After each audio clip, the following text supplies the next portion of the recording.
दोस्तों, एक बार फिर मैं आपके लिए लाया हूँ बहुत ही मजेदार कहानी। यह कहानी है झांसी के पास बसे एक छोटे से गांव की। वह गांव एक नदी किनारे बसा हुआ था और उस गांव के पास एक छोटा सा जंगल भी था। उसी गांव में एक लोकेश नाम का लड़का रहता था। गांव के पास के जंगल में एक दिन कुछ भेड़िए एक छोटे से शेर के बच्चे को चारों ओर से घेर लेते हैं और वह छोटा बच्चा एकदम परेशान हो जाता है। उसी दिन लोकेश अपना साइकिल लेकर जंगल के पास से वापस घर जा रहा था। भेड़ियों की आवाज सुनकर वह दौड़ते हुए वहां पर गया और अपने टैबलेट फोन से शेर की आवाज निकाली। शेर का आवाज सुनते ही सारे भेड़िया वहां से डर कर भागने लगे। उनको लगा कि शेर के बच्चे की मां आ गई। फिर लोकेश ने चारों ओर देखा, वहां पर सिर्फ शेर का बच्चा ही था। इसीलिए वह उसको अपने साथ अपने घर लेकर आया। उसको लगा कि अगर यह जंगल में घूमेगा तो कोई ना कोई जानवर इसको अपना शिकार बना लेगा। उधर शेर के बच्चे की मां बहुत जख्मी हो चुकी थी शिकार करते समय। वह पानी में जाकर अपने आप को आराम दे रही थी, लेकिन वह ज्यादा देर तक जिंदा नहीं रहने वाली थी। इधर लोकेश शेर के बच्चे को अपने घर लेकर आया और सबको दिखाया। उस दिन के बाद लोकेश और उस शेर के बच्चे में बहुत अच्छी दोस्ती हो गई। वह रोज एक साथ खेलते थे और वह रोज एक साथ पानी के अंदर जाते और मछलियों का शिकार करते।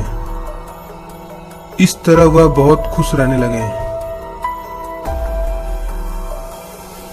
फिर वह रात को टीवी में बहुत सारी कहानियां देखते और सोने से पहले अपने मोबाइल में भी बहुत सारे यूट्यूब पे कहानियां देखा करते हैं, बिल्कुल आपकी तरह। इस तरह काफी दिन बीत गया और उनमें बहुत अच्छी दोस्ती हो गई।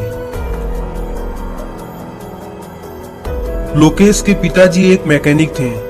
उन्होंने अपने स्कूटर में साइड में शेर के बैठने के लिए एक साइड कार बनवाया।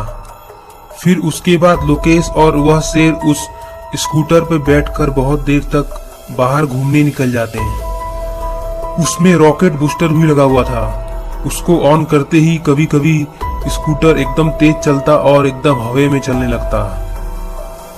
इस तरह काफी दिन बीत गया। वह शेर और लोकेश दोनों बड़े हो गए और धीरे धीरे उनमें दोस्ती और भी गहरी होती गई। इस तरह लोकेश छोटे छोटे बच्चों को भी शेर के ऊपर बैठाकर स्कूल की तरफ लेकर जाने लगा। इस तरह काफी दिन बीत गया। गांव के पास जंगल में कुछ हाथी भी रहा करते थे। एक दिन वहां पर कुछ शिकारी हाथी का दांत चोरी करने के लिए उसका शिकार करने आए हुए थे और उन्होंने अपना पूरा निशाना हाथी पे तान दिया था। तभी लोकेश अपने शेर के साथ वहां पर घूम रहा था और उसकी नजर उन शिकारियों पे पड़ती है। वह दौड़ते हुए वहां पर आता है और कहता है, ये क्या कर रहे हो तुम लोग? बेजुबान जानवर को मारते हुए तुम लोग को शर्म नहीं आती क्या? तभी एक शिकारी बोला, भाई ये बहुत बकवास कर रहा है, इसको ठोक देते हैं, बहुत बकवास कर रहा है ये। तभी उनका मेन शिकारी बोला, देख भाई तू अपने काम पे ध्यान दे, ज्यादा ज्ञान मत बांट यहाँ पर, चल निकल यहाँ से, जल्दी निकल यहाँ से, भाग यहाँ से। फिर लोकेश और उन शिकारियों के बीच बहुत तेज बहस शुरू हो जाती है। तभी उनमें से एक शिकारी गोली चला देता है। तभी शेर कूद कर लोकेश की जान बचा लेता है, लेकिन वह गोली शेर को लग जाती है और वह जमीन पे गिर जाता है। उधर एक शिकारी बोला, ये तूने क्या किया? तूने गोली क्यों चलाया उस पे? तभी दूसरा बोला, क्या भाई कब से ये बकवास कर रहा है, पता नहीं क्या क्या बोल रहा है, बक बक बक बक किए हुए है। चल अब चलते हैं भाग के जल्दी से, कहीं इसने पुलिस को बुला लिया तो अब जेल जाना पड़ेगा। उसके बाद वह सभी शिकारी जल्दी से अपने गाड़ी में बैठकर वहां से भाग निकलते हैं। इधर लोकेश बहुत दुखी होता है शेर को घायल देखकर। शेर को जानवरों के डॉक्टर के पास छोड़कर आता है और अपने घर पे आके अपने पिताजी से कहता है, उसका बचना बहुत मुश्किल है, अब मैं इन शिकारियों को छोड़ूंगा नहीं, देखता हूँ ये कब तक बच के रहेंगे। फिर वह अपना पुराना स्कूटर निकालता है और उसमें कुछ मॉडिफाई करता है। उसके बाद रोज शिकारियों को खोजता था। तभी वह शिकारी एक दिन कुछ जानवरों का शिकार करके ले जा रहे थे। उसी दिन लोकेश ने उनका पीछा किया और अपने बूस्टर से उन पे हमला कर दिया। बूस्टर के लगते ही उनका कार पलट गया और जमीन पे नीचे गिर गया। शिकारियों को बहुत चोट लगी। उसके बाद लोकेश ने पुलिस को बुलाकर उन शिकारियों को पुलिस के हवाले कर दिया। फिर कुछ दिन बाद वह शेर भी एकदम ठीक हो गया। खतरनाक डायनासोर की कहानी। यह कहानी शुरू होता है रामपुर नाम के गांव से। उस गांव में एक मोहनलाल नाम का आदमी रहा करता था और वह चोरी करके अपना जिंदगी काटता था। रात को जब सभी गांव वाले सो जाते हैं और चारों तरफ शांति हो जाता, तब मोहनलाल अपने काम को अंजाम देता। एक दिन रात को वह बिरयानी बनाने के लिए बकरी चोरी कर कर लेके आ गया। इस तरह वह चोरी करने का कोई भी मौका नहीं गंवाता था। एक दिन वह किसी का गाड़ी चोरी करके लाया और पत्नी से कहने लगा, देखो मैं बाहर जा रहा हूं, शाम तक आऊंगा। फिर उसके पत्नी ने पूछा कि यह गाड़ी उसको मिला कहां। उसने अपने पत्नी को डांटते हुए कहा, देखो तुम अपने काम पे ध्यान दो, ज्यादा टांग मत लड़ाओ मेरे काम में। फिर वह चोरी किया हुआ गाड़ी और एक पिंजरा लेके जंगल की ओर निकल गया। उस जंगल में कुछ टूटे फूटे पुराने मकान थे। वह अपना गाड़ी ले जाकर वहां पर खड़ा कर दिया और शिकार करने निकल गया। वह जंगल बहुत ही घना था और वहां पर तरह तरह के जानवर रहा करते थे। वहां पर भालू, मगरमच्छ, शेर, चीता, बकरी सभी कुछ मिलते थे।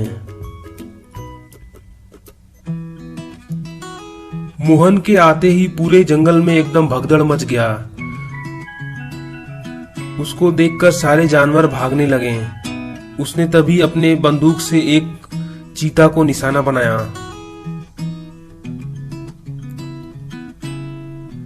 चीता के पास आते ही उसने बेहोश करने वाली गोली चला दी और चीता जमीन पर गिर गया। इसके बाद वह उस चीता को उठाकर लेकर चला गया और बाजार में बेच दिया। इस तरह वह छुप छुप कर बहुत सारे जानवरों का शिकार करता और उनको बेचकर बहुत सारा पैसा बना लेता।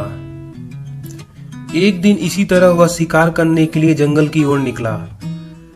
तभी अचानक से कहीं से एक शेर का झुंड आ जाता है और मोहनलाल का पीछा करने लगता है। मोहनलाल डरते डरते भागने लगता है और भाग के पिंजरे के अंदर छुप जाता है। तभी चारों शेर उसको चारों ओर से घेर लेते हैं और मोहन को समझ नहीं आता है कि वह क्या करे। और तभी एक शेर कूदकर उसके पिंजरे के ऊपर चढ़ जाता है। मोहनलाल एकदम घबरा जाता है।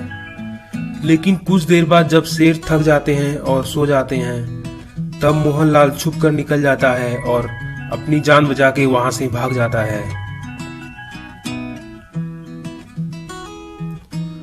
वह गाड़ी को तेज रफ्तार से चलाते चलाते घर आ जाता है और रात भर सोचने लगता है। वह मन में सोचता है, आज तो मेरा जान बच गया। इस तरह कितने दिन तक मैं इन जानवरों का शिकार करूंगा। किसी दिन मेरी जान चली जाएगी, मुझे कुछ और ही करना चाहिए। फिर उसने जानवरों को डराने के लिए और उनका शिकार करने के लिए एक डायनासोर खिलौना बनाने की सोची। वह डायनासोर खिलौना बनाने के लिए पूरा सामान लेकर आ गया और उस खिलौने को वहां पर बनाया। उसके बाद खुशी खुशी कहने लगा, अब मजा आएगा शिकार करने में, देखता हूं मुझसे कौन बचेगा अब। इसके बाद वह उसके अंदर चला जाता है और डायनासोर को अंदर से चलाने लगता है। उसने उस डायनासोर को बहुत ही भयानक बनाया था ताकि उसको देखकर सभी जानवर डर जाएं। उसके बाद उसका इस्तेमाल करके वह शिकार करने लगा। जिस जंगल में मोहनलाल शिकार किया करता था, उसी जंगल के पास एक सुंदरपुर नाम का गांव था और उस गांव से शहर को जोड़ने वाली एक सड़क थी। मोहनलाल जब भी शिकार नहीं मिलता तो सड़क पे निकल आता और कोई भी सड़क पे यदि गुजर रहा होता तो उसको परेशान कर देता। डर की वजह से लोग अपना गाड़ी बहुत तेज चलाने लगते और उनका सामान नीचे गिर जाता। इसी तरह एक दिल्ली से एक दिन बस आ रही थी। मोहनलाल ने डायनासोर के अंदर से उस बस पे हमला कर दिया। तभी उसका ड्राइवर एकदम घबरा जाता है और बस को एकदम कंट्रोल नहीं कर पाता है और बस पलट जाती है। बस के पलटते ही सभी लोग अपना सामान छोड़कर भागने लगते हैं। फिर मोहनलाल ने सभी यात्रियों का सामान लूट लिया। इसी तरह उस सुंदरपुर नाम के गांव में एक टिंकू नाम का लड़का रहता था। वह बहुत ही होशियार था। एक दिन उसने अपने पिताजी से कहा कि उसको खिलौना बाइक चाहिए। उसके पिताजी खिलौना बाइक लेकर आ ही रहे थे कि उस डायनासोर ने उनका भी पीछा कर लिया और वह बाइक नीचे गिर गया। टिंकू के पिताजी ने टिंकू को कहा, बेटा मैं तुम्हारे लिए वह खिलौना बाइक ला ही रहा था कि रास्ते में एक डायनासोर की वजह से वह बाइक नीचे गिर गया। उधर मोहनलाल सारा सामान चोरी करके अपने गाड़ी पे लाद के घर वापस लेके चला गया। इसी तरह एक दिन टिंकू अपने दोस्तों के साथ स्कूल से आ रहा था। तभी फिर वह डायनासोर सड़क के बीच में आ जाता है और दहाड़ने लगता है। उसको देखते ही टिंकू और उसके दोस्त साइकिल को एकदम तेज चलाकर भागने लगते हैं, लेकिन डायनासोर उनका पीछा करने लगता है। तभी टिंकू की फ्रेंड नेहा साइकिल लेके नीचे गिर जाती है और अपना जान बचाने के लिए वह भागने लगती है। टिंकू साइकिल से उतर के एक पेड़ के पास छुप जाता है और अपने बैग से ड्रोन निकाल के नेहा को बचाने की कोशिश करता है। ड्रोन के पास आते ही नेहा उस ड्रोन को पकड़ लेती है और उसका जान बच जाता है। फिर टिंकू उस डायनासोर का पता लगाने के लिए उस ड्रोन से उस डायनासोर का पीछा करने लगता है और पीछा करते करते वह टूटे फूटे मकान के पास पहुंच जाता है।